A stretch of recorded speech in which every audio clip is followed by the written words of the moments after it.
And we're I like live. to hear that. Hey, all you crazy sci-fi and fantasy fans. It's time for your daily dose of shenanigans over here at the Blasters and Blades podcast.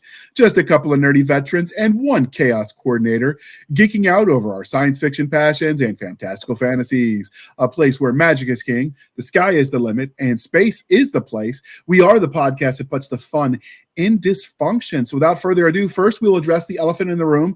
Stabby is on a stabbing sabbatical, and since she couldn't be here because her knife is too dull, we brought in the soulless ginger to cover it. I mean, figure it's about the same, right?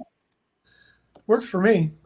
All right, so you all know who John is. He's been on the show like a bazillion times. That's like metric bazillion, though, not imperial nonsense. But Mr. Graham Nolan, for people who don't know who you are, can you introduce yourself to our listeners and viewers at home? Sure. I'm a writer, artist, publisher of comic books. I've been in this business for 40 years. I worked on, I was a senior Batman illustrator for, how long was that? 6 years, something like that. Co-created Bane.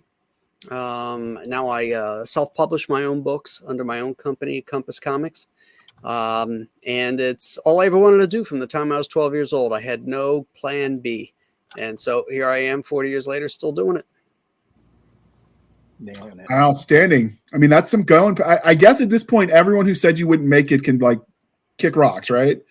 I'm proving them wrong. There were quite a few. How I'd put it. I know when you're in the creative world, like everyone always assumes you'll never be able to make a living at it. Oh, you'll never do that. Get a fallback plan, right? That's be it artist, musician, or sports player. They tell you all that. So when you get to this point, to be able to just say, "Ha, I showed you." Yeah, my dad. It works. My mom was a teacher, and so she was very supportive. My dad was a homicide detective in New York, and he was much more grounded. And when I told him I wanted to be work in comic books, he looked at me like I had a third eye. He was like, "Look, if you don't want to go to college, learn a trade, become a plumber or something like that." And I was like, "No, this is what I want to do." And so I got the last laugh. Did you Did you go the art school route, or is it all self-taught? No, I went for a couple of years to the Joe Kubert School. Okay. I took college art courses at community college, stuff like that, and then self-taught along the way. But the Kubert School really helped a lot. They taught me the business of comics. They taught me the work ethic needed. And help to enhance my skills. Always a win. All right, before we dive into the Indiegogo that brought us here, I use Kickstarter like people use Kleenex as just generic for crowdfunding, but people get really upset if you get it wrong. So correct me, and I'll try. I'll try really hard. Coke, Pepsi, McDonald's, Burger King, Marvel, DC. All right, do you have a preference, Coke or Pepsi? Coke. Well, no. It used to be Coke, but now it's Coca-Cola. So I went to Pepsi. All right. Burger King or McDonald's? I mean, these are important questions, Nick. I know we're deviating. McDonald's. Excellent choice. All right. Krispy Kreme or Dunkin'? None. Nick, you didn't tell me he was a heretic. Hey, when it comes to donuts, everyone's got their own preference. I respect them all. All right. So for the religion questions, now we got the important stuff out of the way. Star Wars, Star Trek, or Firefly? Star Trek, TOS. Okay. What made that special for you? What made it stick out? The writing was so great, and the performance of William Shatner's Captain Kirk was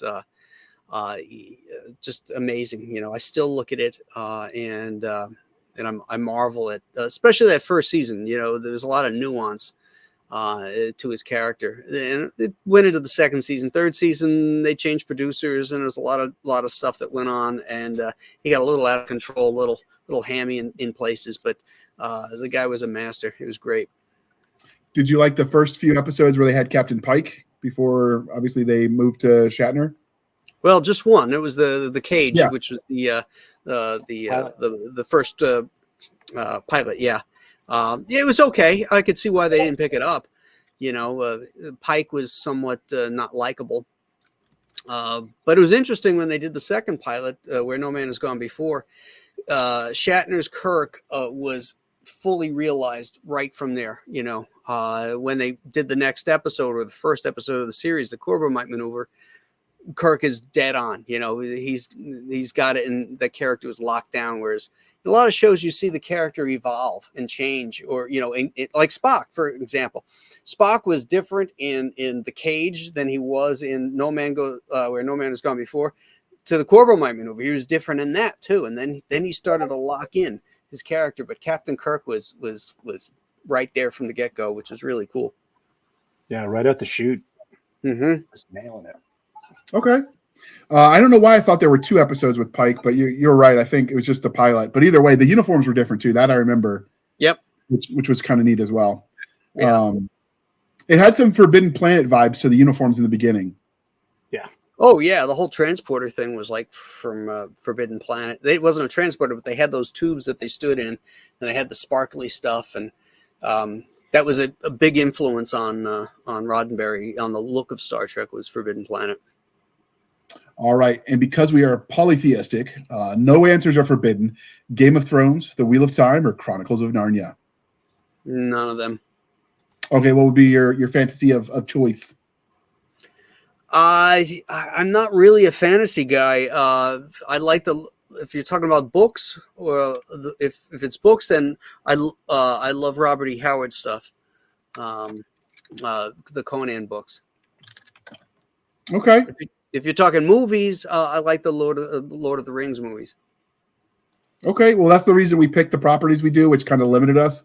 We wanted ones that were available on multiple platforms, so that way we didn't have to limit our audience. Because we focus on speculative fiction, not how they consume it. All of that's valid. So, all right. Now, this is a very important one because sadly, when you grow up, people stop asking you this question. So we are bringing it back. What is your favorite dinosaur, Graham? Triceratops. What else? Excellent answer. It's a very popular one. What makes that stick out for you? Was it some cartoon or movie or book that did it for you? No, I used to read these encyclopedias when I was a kid, all about the dinosaurs, like every other 4-year-old kid, 5-year-old kid, whatever. And I always thought the Triceratops was the good guy. He Right. And the Tyrannosaurus was the bad guy. So I put him in those black and white squares, and I always thought the Triceratops, could stand up to him. And then my brother and I had these little battery operated like walking dinosaurs that had like a wire to them, and you could press the button, make them walk, and we had them face off all the time. And my Triceratops would always push his T-Rex off the table. So I was always a pro T-Rex guy, or pro Triceratops guy. That's an excellent answer. Did you cheat to make it win, or were you just that good? No. The Triceratops always kick his ass, so It's just the way it was meant to be. All right. It was real life, man. Yeah. All right. And because we are civilized human beings here and no longer knuckle-dragging troglodytes, coffee or tea, and how do you take it? Well, I'm an American. I drink coffee. Outstanding answer. Tea is meant to be served. Tea is meant to be served 2 ways: iced and sweet, because I'm from the South, or in a harbor. In the harbor. Yes, in a harbor. Yeah, I like that one. I like it with heavy cream in it. If I can't have heavy cream, I just drink it black. Okay. All right. And so we were going to do these. This is why I love him. Originally, this was going to be the Batman and Beyond with his buddy Chuck Dixon. A little bit about Batman. Chuck Dixon. Hey, yeah, he stood us up. You're a little bit about Batman and then beyond to the project you're working on. But since you were here and he was a no-show, we found out you had an Indiegogo going on today about returning to Monster Island. So, Nick, can you show that the Kickstarter page that you've got? Sure can. Bring it up and, right now, sir. And can you tell us about this project? Sure. Why don't you play the video first? Oh, Nick. Oh, yeah. Roll that beautiful bean footage. Rolling. Yeah.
Oh.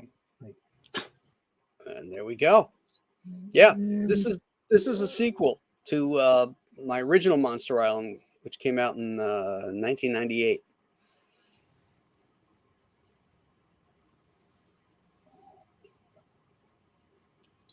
What am I doing here? Everybody still there? Yeah, I forgot to unmute. We mute when the video comes.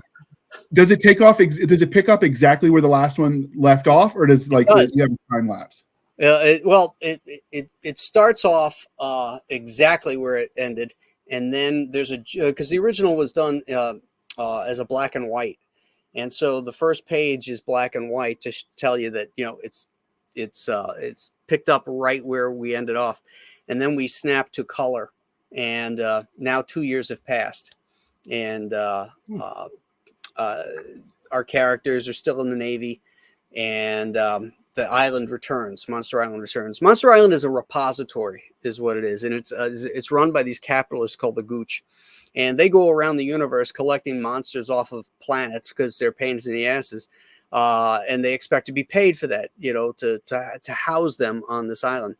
And they ended up on Monster Island originally, or they ended up on Earth originally because there was a coup within the Gooch, and our heroes get stuck on there, and they got to restore order and get off the island before it phases out to another part of the universe. Well, 2 years later, the island returns. This time it's hovering above the Bering Sea, and the Russians send their pilots out, and the Navy, our guys, send our heroes out. They get shot down and land on the island again, and now something else is going on over there, and they have to right things again and beat the Russians to the fact that they're trying to steal alien tech and get off the island in time. So it's basically it's an all ages, throwback fun adventure comic, which is like a send up of Jack Kirby monster comics and Roy Crane adventure tales, the like Buzz Sawyer, Milton Caniff, Terry and the Pirates type stuff.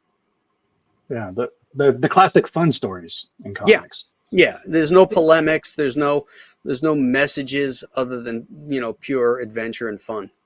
It reminded me of cartoons of me watched when I was a kid. Like a Johnny Quest type thing. Yeah.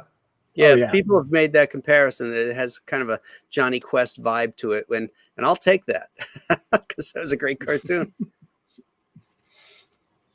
I love Johnny Quest. All right. Mm-hmm. I had to give you some hard-earned money on your campaign, sir. Beautiful. Hard. Love your hard-earned money. Don't spend it all in one place, sir. I don't know how hard you get how cream hard for earned your it was. Yeah. So you can get your heavy whipping cream. Yeah. So you don't have to drink it black like us, knuckle draggers. So I know you're an artist, but do you also write the stories, or do you have an No, I write. I'm a writer and artist. Okay. Where did the idea for this universe, the Monster Island and all that come from? Well, it came from the Jack Kirby monster comics and the Roy Crane stuff that I mentioned. The idea of doing an all ages comics came about because I didn't like the direction the corporate comics were going, even back in 1998. I was under contract with DC, and they would send me everything they published. And my daughters were young at the time, and I couldn't give them these comics to read because they were either overly violent or overly sexualized. And I decided I want to write a throwback style comic that they could read and that my friends could read and enjoy on an adult level as well. So, I took the idea of the old newspaper strips where everybody in America used to read them, kids and adults, and use that as a blueprint, and then threw in science fiction and monsters and stuff like that into it. And so that was the genesis of it. Okay. I don't know how to top that. That sounds pretty fun. And I appreciate that you're trying to make a product that is family friendly.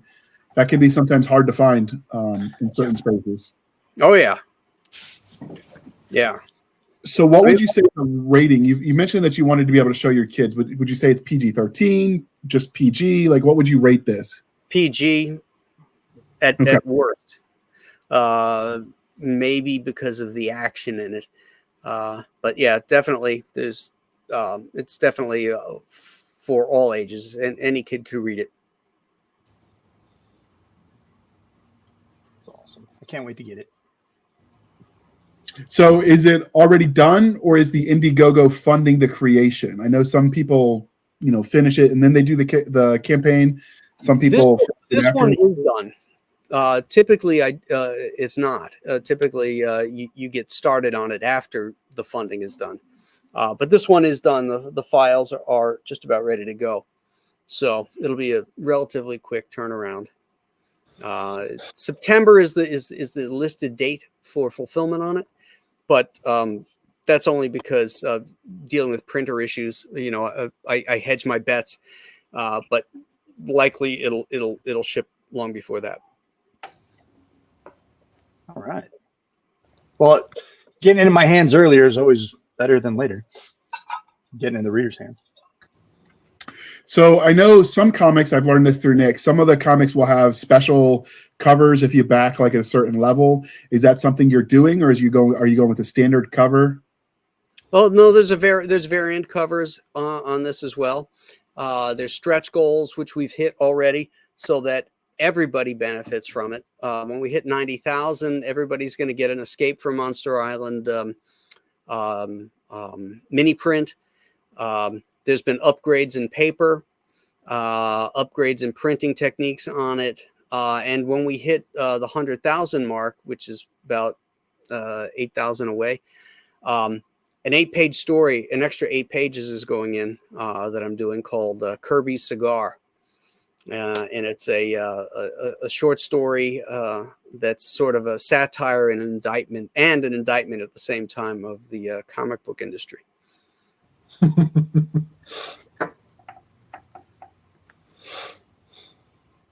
I wish I had the $2,000 for that one.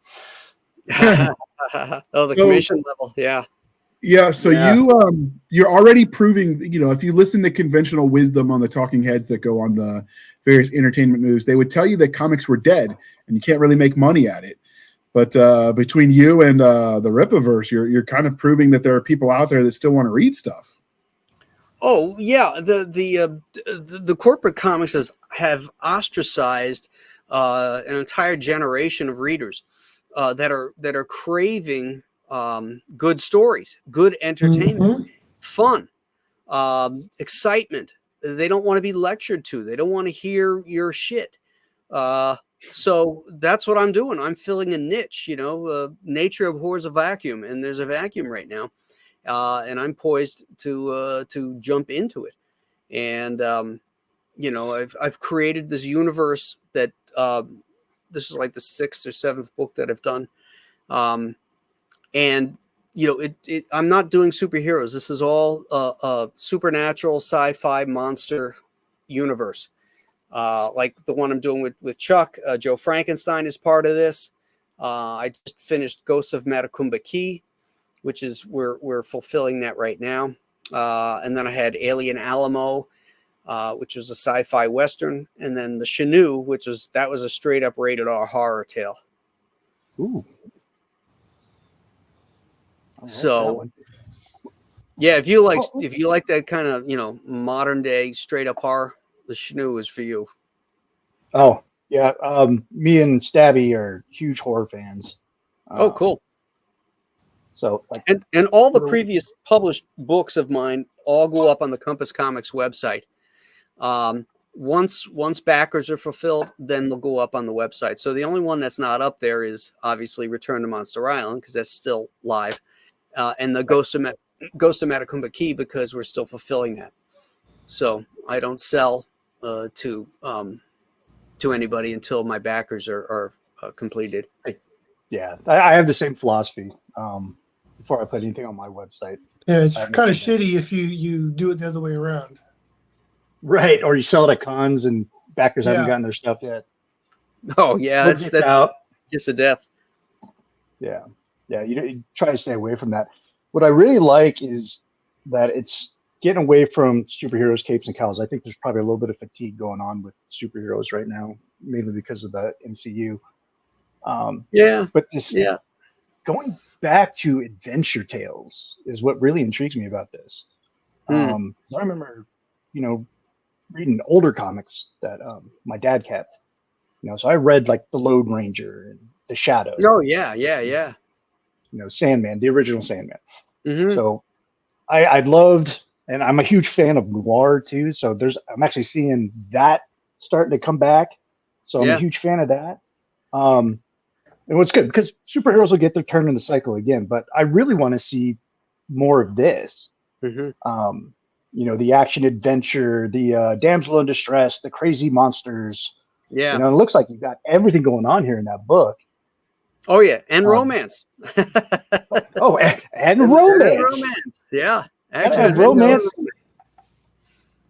I want to explore genres that nobody else is doing. Stuff that I used to love. I was a monster kid long before I was a comic book kid. I got into it when my mom let me watch Frankenstein Meets the Wolfman when I was like 7 years old, something like that. And I just freaked out. I was like, oh my God, this is so cool. And then I discovered comics, and there's an intersection between those two things. At least there used to be back in the 70s. So if you were into monsters, you eventually got into comics, and that was the route I took, And now I get to come back and do monster comics, which is really cool. Yeah, you get to do everything you wanted to do. The stuff that inspired you. Were you a huge Frankenstein fan, or like who's your favorite monster? Frankenstein, 1931 Karloff version. Yes. Yeah, that's the original. best. My friends of ours, they just like they tried to make him look more horrifying. I'm like, you can't. I remember first time watching it. I used to watch every Saturday morning on AMC. Growing up, they would play the Universal Monsters. So that's what exposed me to that. So first one I watched right out the gate was, Frankenstein, and then Dracula after that, and then it was the Mummy, and then they started going into some of the other stuff like Cat's Eye, that later on to 1940s stuff. Still Karloff and Lugosi and all that. But the pre-code stuff is the best. The pre-code stuff, which is pre-1939, right? Yeah. Something like that. The Comics Authority Code that like nobody knows what. The Hayes Commission. That one. Yeah. Yeah. That you look at those pre-code movies, like King Kong. Where you see Fay Ray's boob. There's a lot of charm to those movies. Yeah, a little bit of boob. Good stuff. Wow, really when I was a kid, I go to the library. I would get books on the Universal Monsters. Wolfman was always my favorite, but before I really got into comic books, I was the same way. I was all about monsters. Yeah, and I love Godzilla too, the original Godzilla. Yeah. For giant monsters, that one was my favorite. But for like human sized, Frankenstein was my favorite. Yeah.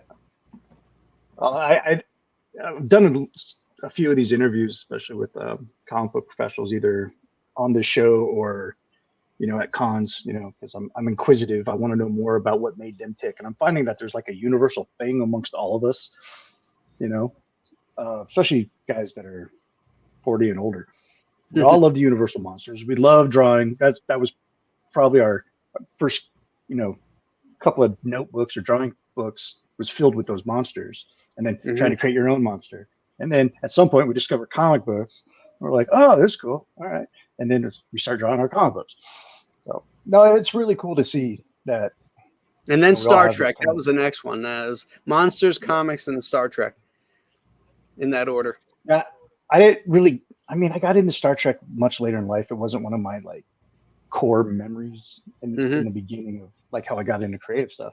But Star Wars was mine because I was born in '78. I think I remember seeing Return of the Jedi in '83, and then I was hooked with science fiction stuff. even though that's more of a space opera and more fantasy. But I took a girl to see Empire Strikes Back, and this is pre-internet. Nobody knows anything. And we're sitting in the movie theater, and the movie's about to start. And she turns to me and she goes, "I just can't believe that Darth Vader is Luke's father." I'm like, "What?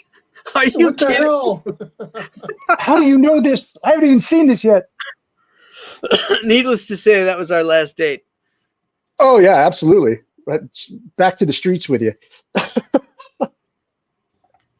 Oh man, that is insane. Oh no, and nobody. You guys walked out of the theater unscathed. She got out alive. She got out alive. We lost a lot of good men that day. That is crazy. Yeah, we're really enjoying that Indiegogo, the artwork. Yeah, there's pages. There's art pages further down. Oh, what did I do? You would think I don't know technology at all. I'm shutting things down. I'm not supposed to. All right. That's great stuff. Bring it back up. Well, while he's trying not to break the internet, what would you say your art inspiration is as an artist? There's a lot. There's a lot of inspiration. I mean, I loved Kirby. I liked Romita. I liked Buscema. And then I discovered, Joe Kubert and Alex Toth and Roy Crane, and then the strip guys. I take a little from here and a little from there. The stuff I like that they do, and then the stuff that I don't like that they do, I don't use. So, yeah. So, yeah, you build your toolkit. Mm-hmm. Like I have, like when Nightfall came out, I tried to recreate pretty much every page in that whole series. Because I used to copy my favorites. I think you're on the wrong page now. I think you hit the comment section. Yeah, I got to the. Hold on, let me get back to story. Is that what I'm gonna find? There you go. Okay, tell me where to go, sir.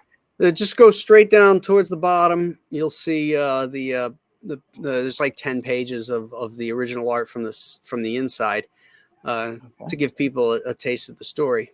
There we go. That's the first page. There we go. Yeah, so it takes place right after they got picked up by the submarine in the first book. It's black and white, like the original. And if when you read the dialogue, it sounds like a little weird. But then you realize when you scroll to the next page that scroll down. Further? There we go. He's dreaming. Okay. Yeah. And now here we are 2 years later. And right there. 2 years. I like where he's waking up. Yeah. It ain't bad. It's not bad. It's not bad. That looks kind of like a La Jolla almost. It is. It's Coronado Island. Yeah. Right down the well, I used to live in Imperial Beach. I moved out east into the hills. But yeah, I love it when I can recognize like parts of where I lived in a comic book. It makes me feel more connected with it. Means I did my research. Oh yeah, did a great job. Yeah, you nailed that. With the black and white with the first Monster Island, was that an artistic choice? Was that done on purpose? Was it?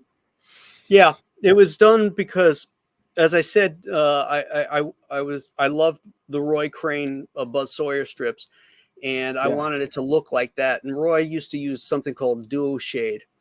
It was a board.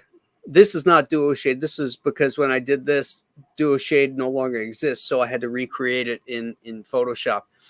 But you used to be able to draw right on the board in pen and ink, and then you'd see these light blue lines, and you'd apply these two different chemicals to bring out them as black lines, so that you could make two different shades, which made the artwork print ready, which was really important back then, because then otherwise you'd have to have plates made for the different colors. you have to have stuff screened to be able to print.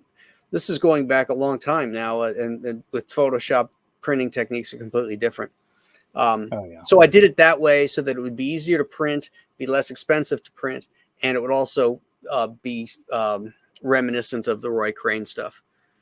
It does take you back to that feel. So when I did the modern one, I wanted it to be more modern and be, full color. Okay. And the artwork's great, which is not surprising. And here comes the Navy. The big stick. That's the USS Theodore Roosevelt. Oh, wow.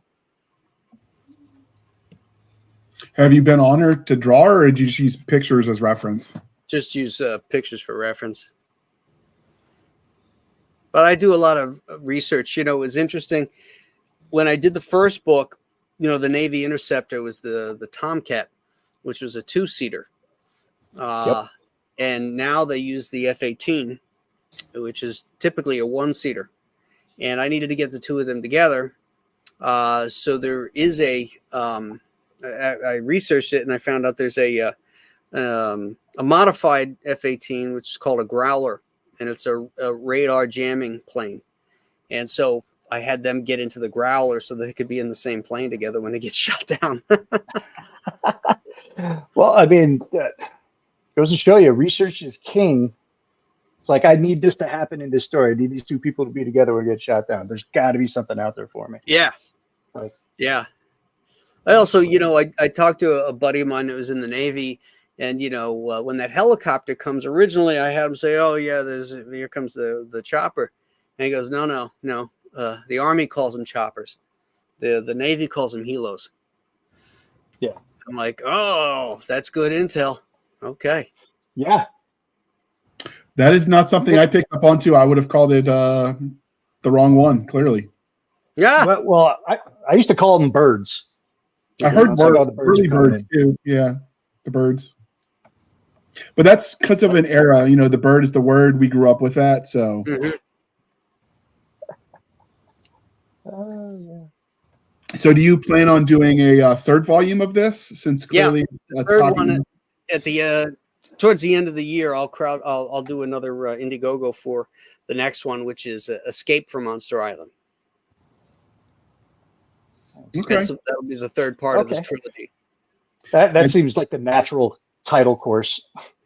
So at any point in time, do the people that are stuck there get to eat a monster? I mean, I want to know what kind of steak they're making.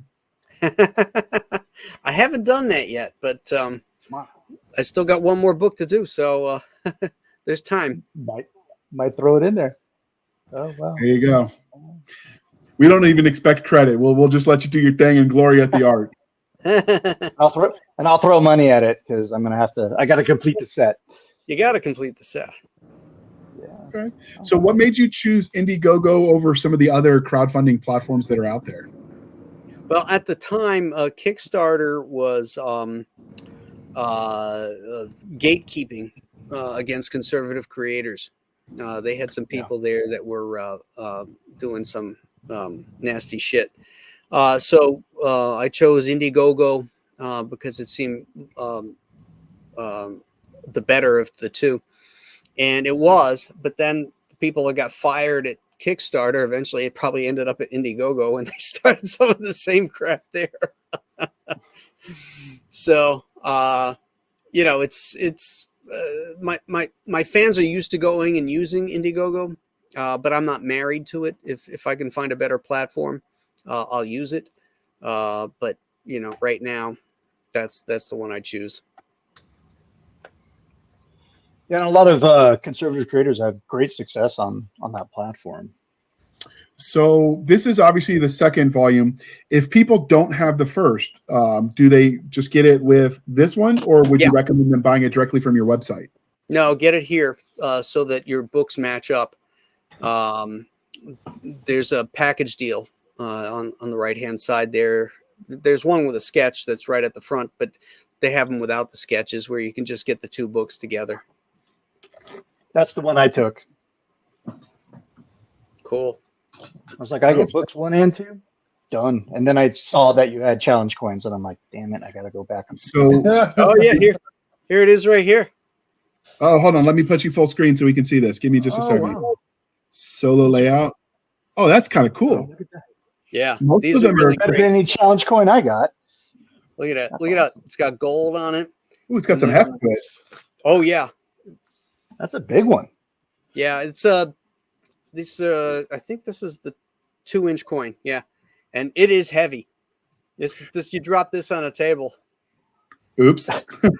Yeah. break a toe. So is there any point in time to go full Jurassic Park on this and have them return again to Monster Island? You get book 4?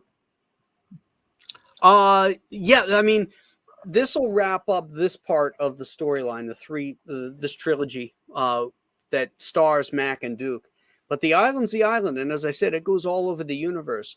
So I could do stories of other creatures or other people going to the island, or just stuff that's happening on the island. So there's a lot of directions I can go with it after Escape.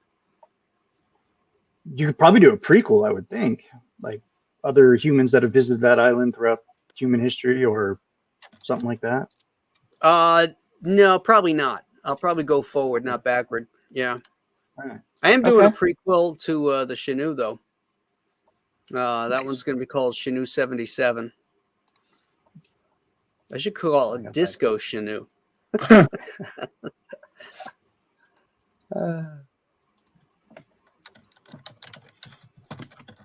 Definitely. Let's see here. So with the first 3 books, it's going to cover the same set of characters. Potentially, if you go forward, would you want to return with those same characters, or would you want to introduce new people to the island? Well, I think I think I would introduce new conflicts to the island, and go in a different direction, so that I could start with a brand new slate. Well, that makes sense. From a story. But all my books are connected. That's the one thing I've been doing with each one of them, is that they're all self-contained stories. So you could buy any one of them, read it, and enjoy it. But when you get them all, you'll start to see threads and Easter eggs and mentions and names that appear throughout, so that you realize this takes place in the same universe. And in the last book that I did, The Ghost of Metacumba Key, that's the book that ties it all together. Where when you get to the end of that, you're going to know exactly how all this stuff is wrapped together in the same universe. That's awesome. Yeah, so it connects. It's going to connect the Chenoo, Alien Alamo, Monster Island, and Joe Frankenstein all together. Is it like blatantly obvious? Like it's a shared universe like Marvel and DC, or is this like, oh, wait a minute, I saw that in the Chenoo? Is it like that? With it's the Easter eggs that lets you know that it's a shared universe. Yes. Oh, that's fun. Yeah, it's like that. There is some crossover stuff, but most of it is like they're separate, but there's they happen in the same universe. Like there's a sequence in the Chenoo where this doubting Thomas is, he's being told about this ancient creature called the Chenoo, and he doesn't believe it. He says, a bunch of mumbo jumbo. And he says, I'll bet you believe that old chestnut about the kid and the monster living in the grain elevators. Because both stories take place in Buffalo. And that reference about the grain elevators is directly to Joe Frankenstein, because Joe and the monster live in the grain elevators. So that's that's a little Easter egg for somebody. And then in Alien Alamo, at the end, the guy's reading on his iPad, and on the left-hand side under the news things, there's something about NASA denies island floating over the Bering Sea. Well, that's Return to Monster Island. Okay. There's also one about Dr. Richards returns from test flight in space. Little Fantastic Four reference. Dr. Richards and team return from test flight to space. Little shout out to the Fantastic Four. Oh, absolutely. That's awesome. So are there other Easter eggs to other properties that you're just, fans of in general that you throw in there for people to look for? In these books, you mean like to Marvel and DC characters? Right. Yeah. No, just that one to the FF that I mentioned. I'm not giving them any credit.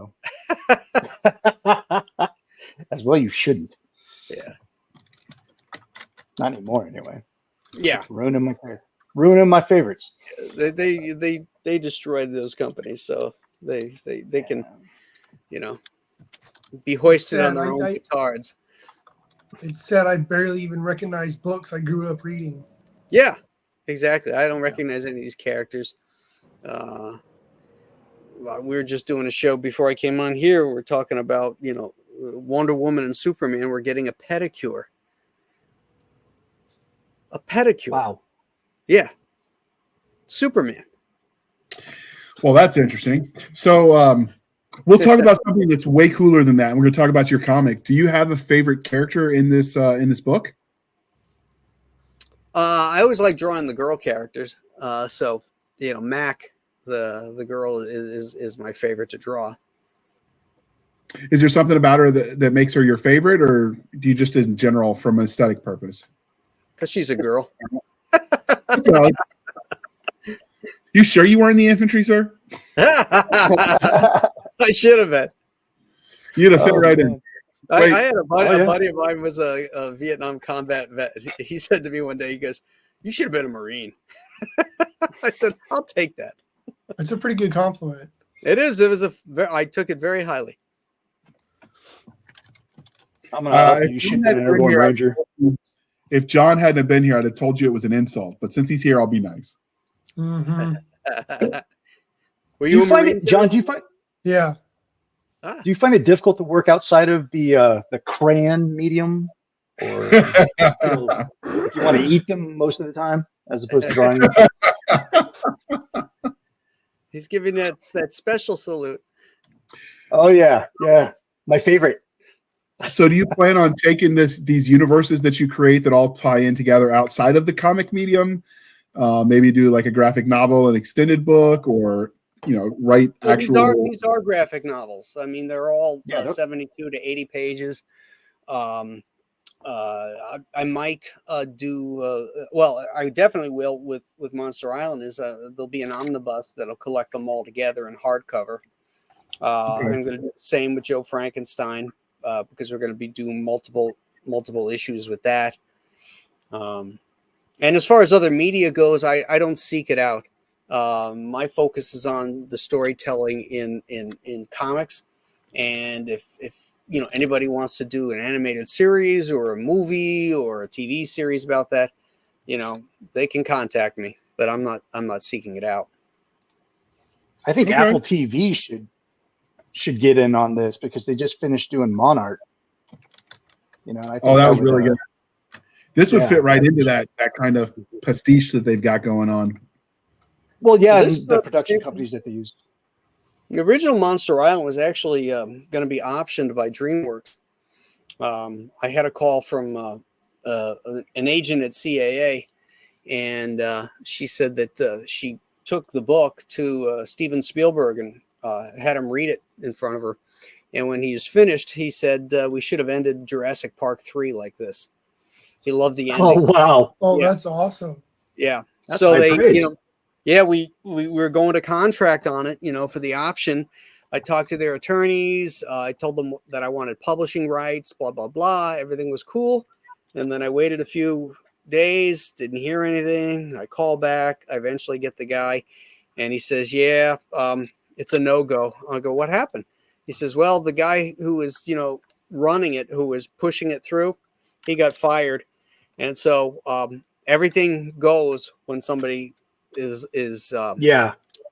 canned in Hollywood, because they don't want, if it becomes a success after he's gone, nobody wants to take a project that somebody else shepherded, and have to split the credit with it. They're that petty. So everything goes on that's on his desk with it. So unfortunately, that's what happened.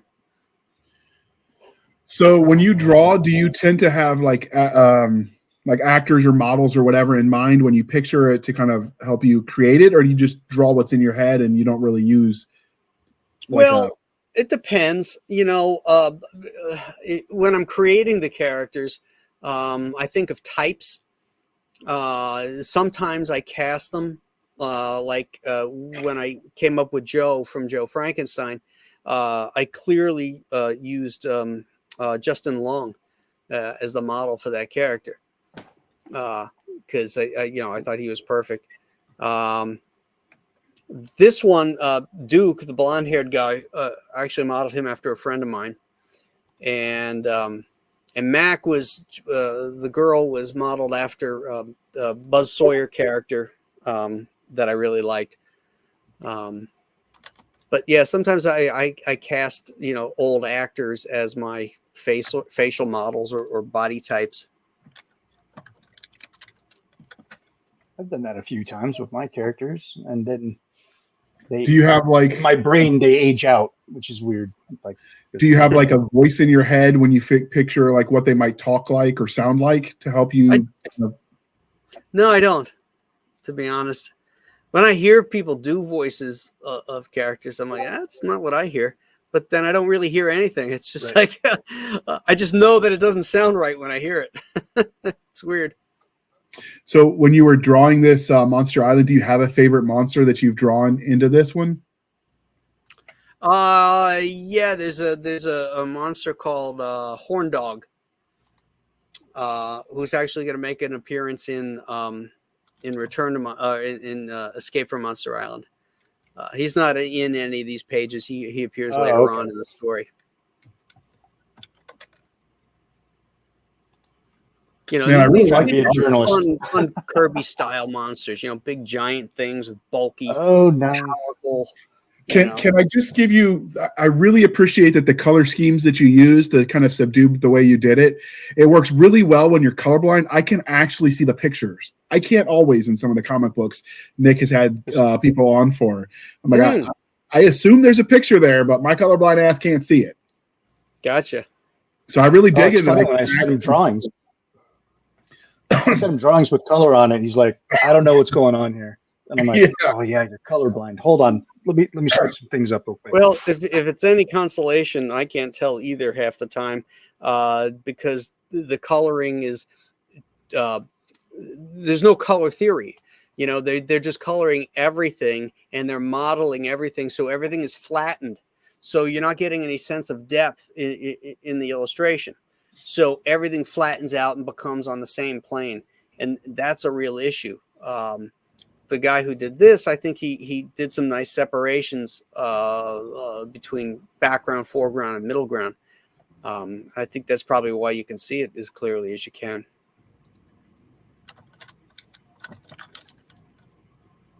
Yeah, I'm really digging it, man. I just keep staring at the pictures. So is there any package that has all of the other tie-in worlds like that you were mentioning that they're all in the same universe where you could just bundle and get all of it with this Kickstarter? Or would they just get Monster Island 1 and have to go to your website? Correct. Yeah. You can get the 2 Monster Island books here, and then all the other books are available on the website, with the exception of Ghosts of Matacumba Key. But that will be on there within probably a month when we're done fulfilling. So with those, do you do bundles on your website? I haven't checked your website out yet. I will when I prep the show notes, but is that something where you can like, I want everything you've ever written kind of thing? Or no, it's just a simple, you add it to a cart. So how do you get these printed? Do you go full Trollord Games and have it like a printing press in your garage? Literally they do, or are you like outsourcing it? Oh no, I use major printers. It would have been cooler, sir, if you said, no, in my garage, I'm totally inking these myself. I got a team of comic book elves that are in here running the press. Ooh, that would be a good comic too, right? A comic book about comic book elves being forced into labor. See, these are more like graphic novels because they're not stapled or what's called saddle stitched. They're not saddle stitched like traditional floppy pamphlets. These are square bound with cardstock covers. There's coatings on the cover. There's spot UV on the cover. When you hold these comics, they feel completely different than anything you've ever held before that you thought was a comic. Okay. I'm not totally sure the difference between all the different kinds. Nick tries to explain it to me, and I still mess it up. It probably sounds like I'm speaking ancient Greek. Sometimes I think you're making stuff up just to mess with me because you know I won't know any better. That is fun. That is also true. Nick's the kind of guy that I just like fucking with you. Yeah, Nick would do the same thing. My sisters would trick me sometimes into wearing pink shirts at school because I couldn't tell. Oh, that's cold. So like Nick's the kind of guy that would do that to me too. Yeah, but I'd give you the out. You know, it's like it's not pink, it's salmon. And it's the 80s. Oh, you got a plushie. You know, that's kind of cool. Yeah, plushie. I was checking that one. Okay. And this is the horror book, right? The Shanu? Yeah. Shanu, yeah. Okay. Yeah. Yeah. I really like your art. Get paid again, I will be ordering this. Nice. There's the Shanu. Right at the bottom. Right. Oh, yeah, Scroll right down. There you go. There it is. I'm scrolling down. That is glorious, sir. Oh my. And you sell a beanie too. Okay. Do you incorporate your merch, your beanie into the comics just for a little bit of extra oomph? I haven't yet. It wouldn't organically fit. Yeah, so you gotta put it in a way. You don't write certain things just to have merch opportunities? No. Like product placement. It's all about the story. Okay. That's right. That's a good place to be. That's probably why you're so much more successful than some of the other comics out there. Could I be. would imagine. That hurts, JR. That hurts. I was more referring to the elephants in the room that, would have you convinced that comics are dying, but we wanted to focus on his, so I was being vague. Bad comics are dying. Not what? Bad comics are dying. Yeah. Survival of the fittest. You got an interesting story, it'll either rise or fall based on its own merits. And I really like what's going on with Monster Island because it is a fun adventure comic. So when you get your monsters for this island, are you pulling from myth and lore? Are you making any up yourself? I make them all up. I'm doing, like I said, Jack Kirby monsters. Big, powerful things, weird looking. I even incorporate, you're not a comic guy, so you probably don't remember the Jack Kirby monsters all had underwear on because it was part of the the comics code. You couldn't have these like human looking type things without something covering the naughty bits. So I even have scenes where they're wearing their underwear and the humans are like, is that monster wearing underwear? Then you got to beg the question, what kind of underwear are they wearing? Is it Fruit of the Loom? We talking Hanes, Calvin Klein? What's going on here? And who makes it? So when did they get who is making these giant chonies for these monsters? Right. When did they stop making your artist types not follow like the comic code? When did that go away? It was a slow death, but it finally went away in the early 1990s. Okay. Well, I will say I never read comics much, but I did learn a very important lesson from a comic strip. I don't know if you remember Bazooka Joe, the bubble gum they sold at Little League fields. Oh, they yeah. had one, and he's taking driver's ed, and the teacher asks him what to do if his brakes fail on the interstate, and the correct answer is stop putting the gas and slow yourself down and pull over. And his answer was hit something cheap. That's a valuable lesson because BMW, I'm avoiding the BMW and I'm hitting the poor car. Sorry. So do you tend to teach moral lessons? I said that to ask this. Do you tend to try to teach moral lessons through your comics? Are they like allegories to larger ideas, or is it just fun for the sake of fun? No, it's fun for the sake of fun. I mean, I deal with universal truths, but I'm not there to preach or to get my messages across. I want message-free comics that focus strictly on entertainment. Okay, that's a good goal. I read to escape, so I like it when authors give me that and don't preach at me. Yeah, exactly right. You get tired of it. You turn on the TV, people are telling you, you know, this, that, and the other thing, and it's like, just shut up, shut up and sing. Yeah, I've said that even when I agreed with what they were preaching at me. For me, that's sort of agnostic to the message. I just don't want the message. I want to just, you know, the only politics or message that matters is if it pertains to the story in question. That's it. Exactly right. Right. If it's germane to the story to bring that out in the character, then all bets are off. But if you are the author talking through the character, then fuck you, you know. Yeah. Yeah. Yeah. And that's the problem with a lot of these guys that are writing for Marvel and DC. They're not writing the characters. They're self-insertions. They're writing themselves as these characters, and there's no editors that are challenging them to say, hey, this isn't right. This isn't on model. This isn't the way this character would say or talk or do something. You know, this is you. Stop writing you. You're boring. Yeah. If you're doing it right, even when you write opinions you disagree with, they should be absolutely convinced you think that because you were so convincing with it. When you have your characters. Yes, when your characters, you know, if you got to be so convincing, people would think, oh, he must believe that or she must believe that. Then you know you've done it right. Mm-hmm. Particularly if it's not what you believe. Yes. Yeah. Absolutely. Yeah. I've written that you see that a lot when people do their bad guys too well, and everyone suddenly assumes, oh, this creator is a bad guy. He supports bad thing because you did such a good job. At making the bad guy bad. Mm-hmm. It always you write an interesting character. Well, most people spend so much time writing the bad guy that you get people that, you know, that's why everyone's Team Vader. The joke is because they spend so much time writing him that in some ways some of the other stuff didn't get as much attention. That happens as a general rule when people focus on the bad guy, and so you end up rooting for them because that's the one you know the most about. Yeah, and he's probably the most interesting of them too. Yeah. Usually, but your bad guy is what's going to make the hero, you know. So he's got to be as equally as interesting as the hero, or a lot of times even better, more interesting than the hero, because you're like, oh, why is this guy like that? Right. So it just as a reader. You have book 3 kind of planned out. How far do you see this going into the future as far as books in Monster Island? It's hard to say because once I get done with this, I'll be working on the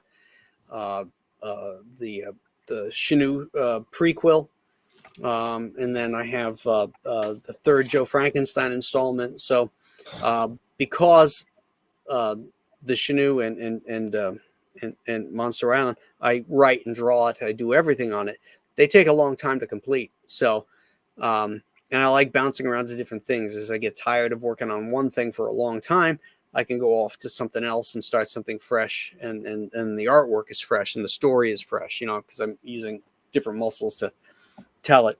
Then I can revisit it later on and do more, you know, but I've got a lot on the publishing plate right now.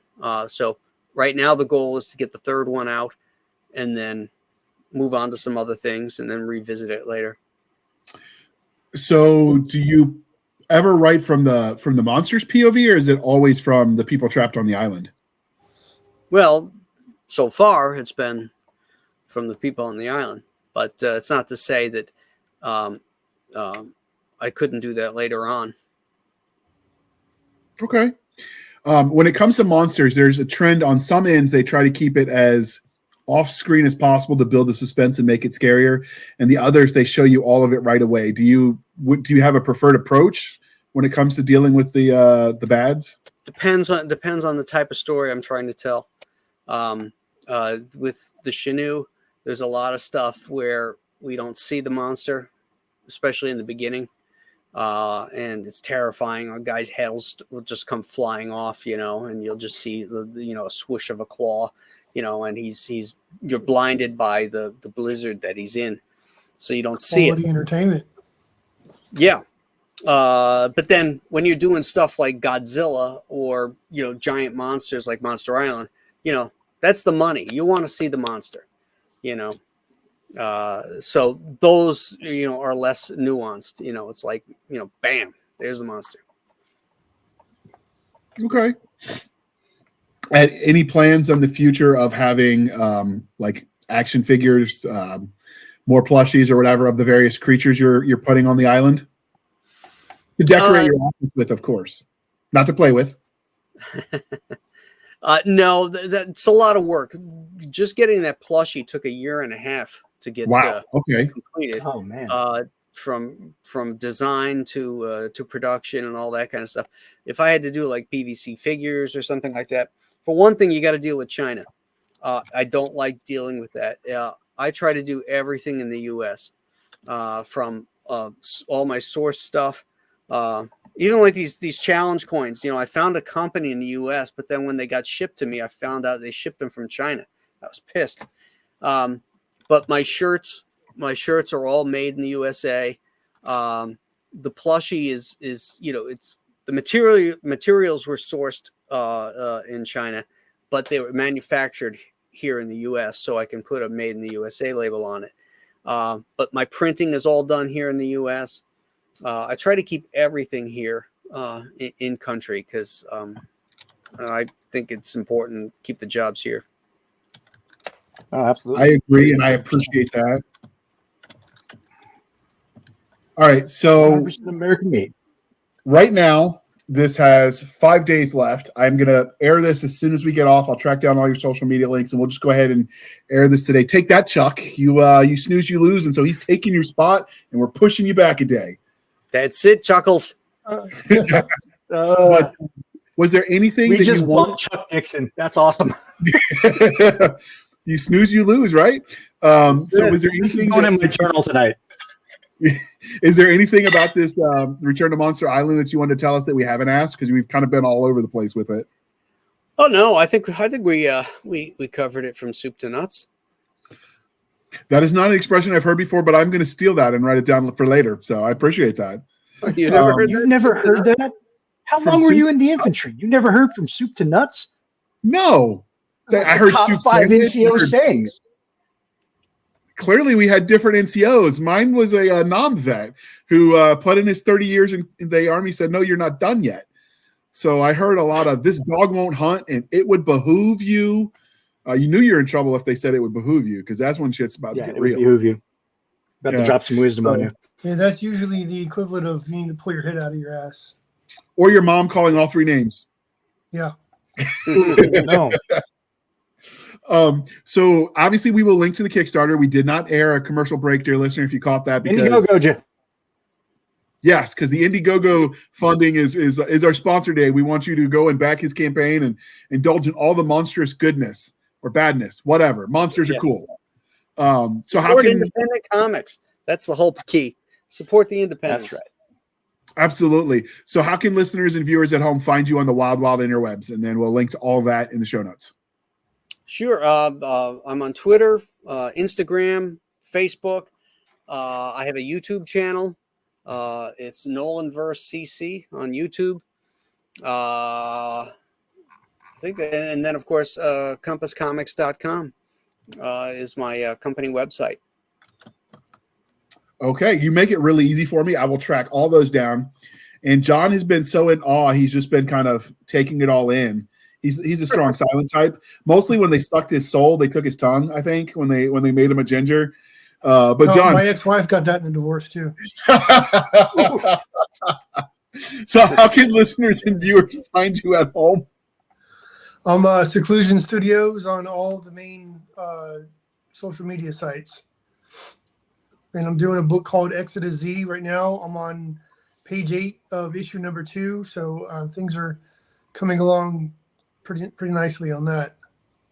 All right. So how many pages are you doing a day, John? Well, right now I'm doing it in between my regular job too. So it takes me 2-3 days to get a page done. What's your average, Graham? I bet you're doing like 100 pages a day, aren't you? Something crazy. I wish. My pages when I was, penciling for Marvel and DC, it was like about 2 pages a day. But now with, because I'm writing it illustrating it, and all the other aspects of self-publishing they have to do, live streaming, merchandise, or getting the word out. All that kind of stuff takes a lot of extra hours in the day. So, here it is 10:30 at night. I'm still at work, I'm not at the board drawing. Fair. But, so it does take a lot longer. And because it's crowdfunded, you try to give the readers the best that they can get. They can buy shit from Marvel or DC easy, but I want to give them the best art that I can. So it takes me longer. If I was actually to sit down and work a full 8-hour day, I could pencil and ink a page a day, but I just can't do that, So do you draw and write it at the same time, or do you tend to write the story and then draw the art after? I write the story first, at least in a structure. And then, the part of the creative process when you're a writer artist is the evolution as you're going through it. You can change things. You can, okay, this is a better way to tell that narrative. Or I think of a better piece of dialogue or exposition to fill in the reader with more information or something like that. So I'm always tweaking and, changing things as I go along in the process. But the basic plot and storyline is pretty much locked down ahead of time. Okay. Well, with that being said, we do appreciate you coming on. You can find us on our Linktree, linktr.ee, Linktree/Blasters and Blades podcast, where we link to all the things, the BitChutes, the Rumbles, the YouTubes, the Twitters. We have our email, blastersandbladespodcast@gmail.com, for professional purposes only.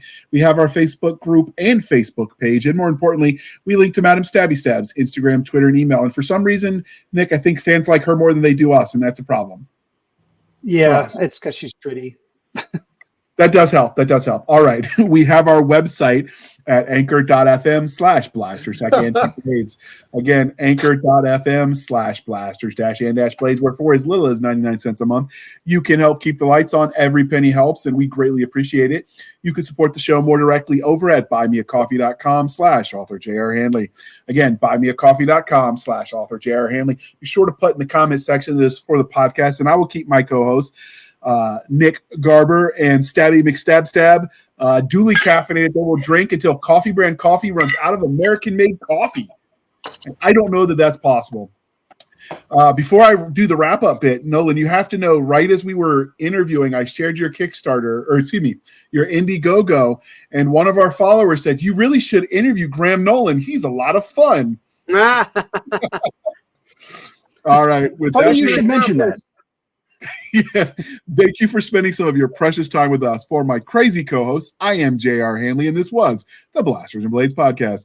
We'll be back next week at the same time, where we'll indulge our love of nerd culture, cheesy jokes, and all things that go boom. We really appreciate you coming on, Graham. This was a lot of fun. Thank you guys for having me. And we should get you on for some more. We're planning on more panels on comics and stuff, so we definitely want you to come back for those, because I have nothing to say about those. I know nothing. Okay. All right. Thank you. And with that, boom.